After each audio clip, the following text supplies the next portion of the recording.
அஸ்ஸலாமு அலைக்கும் வரமத்துல்லாஹி வபரக்காத்துஹு. அல்லாஹு தஆலா ஜானை ஆகாசத்தில் குடியிருக்க வைத்தான். ஜின்னையும் அதனுடைய பிள்ளைகளையும் முன் வானத்தில் குடியிருக்க வைத்து இபாதத்தை கொண்டு ஏவினான். பின்பு அல்லாஹு தஆலா கூறினார், நான் 2 வீட்டை படைத்தேன்.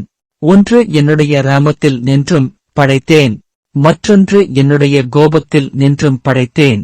அந்த 2ஐயும் பாருங்கள் என்று மலாயக்கத்துகளுக்கு வஹி அறிவித்து வைத்தான். அப்போது ஜகன்னம் என்கிற நரகத்தையும் அதனுடைய அதாபின் வகைகளையும் பார்த்து அச்சமடைந்தார்கள். பின்பு சொர்க்கத்தின் நிகுமத்தை பார்த்து, ஆண்டவனை இந்த பாதியை யாருக்கு படைத்தாய் என்று கேட்டார்கள். அல்லாஹு தஆலா சொர்க்கத்தை பேச சொல்லி ஏவினான். சொர்க்கம் கூறியது, மூமின் ஆனவர்கள் ஈடேற்றம் பெற்றவர்களுக்காக என்னை படைத்தான் என்று.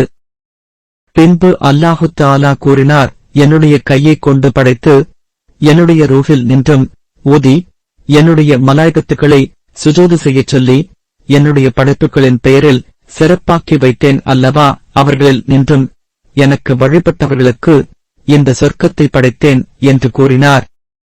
அல்ஹம்துலில்லாஹ், எல்லா புகழும் இறைவனுக்கே.